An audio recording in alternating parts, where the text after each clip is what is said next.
So, some truths about e-commerce.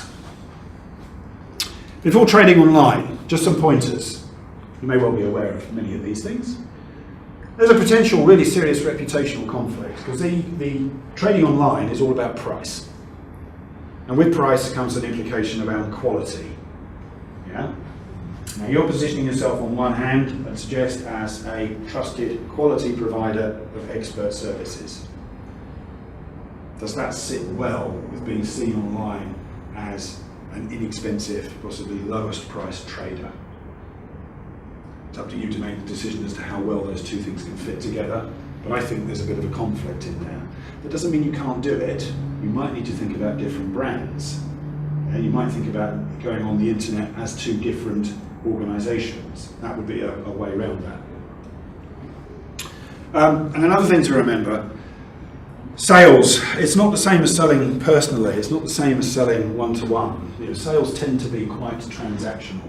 There is low loyalty in and around selling online because people are just scooting around looking for price. Or availability would be the other thing, typically. Yeah. So again, you know, it's difficult to build any form of loyalty, it's difficult to build any form of reliable repeat purchase. You're constantly almost winning new customers every single time. And differential pricing really, really matters. What is differential pricing? So when you sell the same item online as in your shop, but price it differently. Yeah? You can't do it. So suddenly, in order to compete online, the ink, for the sake of argument, that you're selling in store for, I don't know, let's say for £4.50, you're selling online for £3.50, it's going to cause a problem with customers. Why are you doing it online for £1 cheaper? Well, I'll go online. And suddenly your shop becomes pointless. Yeah? You've cannibalised your own business from one channel to another. You no longer need a shop. You've suddenly got overhead you don't need anymore. But you're also undermining your trustworthiness. Yeah? Well, why are you selling it for £1 extra in the shop? Just trying to screw money out of me because you can? I don't like that. So in-store versus online can be really difficult to explain and it calls your integrity into account. But again, there's clearly ways around that, isn't there? You don't sell online what you sell in store. You sell a completely different product range. So, you know, there's games and tunes to be played here. You just need to think about what you're doing. Our advice, go niche. Don't sell what you sell in store online. And in particular, you're going to find yourself up against some very seasoned and experienced players that are already trading very successfully online. Where your advantage may come is when you think about any kind of legacy, end-of-line, spare parts kinds of products, which if you're into the game of doing repairs, which many of you are, could be a good way of making money out of the stuff that you might otherwise put in the bin. So the other aspect about being online is, getting people to know that you exist, marketing yourself, getting the eyeballs. And it takes a lot of spend to make that happen. So this is, yes, adopting the old banner ads and so on.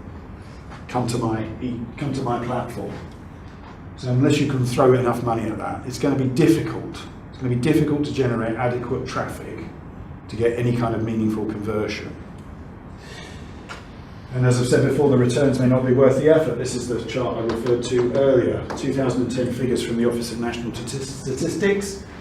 Different firm sizes. These are the standard classifications of businesses in the UK. Value of sales on the internet. So this includes pure plays and bricks and mortar. It's not differentiated. Average value of their sales and the percentage of their turnover. And I've said to you before, you know, the big guys make a lot more money because they have a brand. You don't. Who are you? A computer shop in Wakefield and I'm purchasing from Bristol. I don't know that I can trust you. Yeah. I might feel I can trust you if you were in Bristol, but then for you, that's bad because that means your pot is really small. It's only those people that's in your area. So this is one of the reasons why This is so small. It's also, another reason is the fact it does take a lot of time and effort to set up and run e-commerce productively and efficiently. And when you're a small business, every set of hands counts. You can't carry anything that might be remotely regarded as overhead. Everybody's got to be earning their money. Yet suddenly you've got people who are needed to set up and run your website for you. People who are needed to set up and make sure that your catalogue's running right. People who've got to be going out there and checking on what the prices the competitors are charging. Yeah?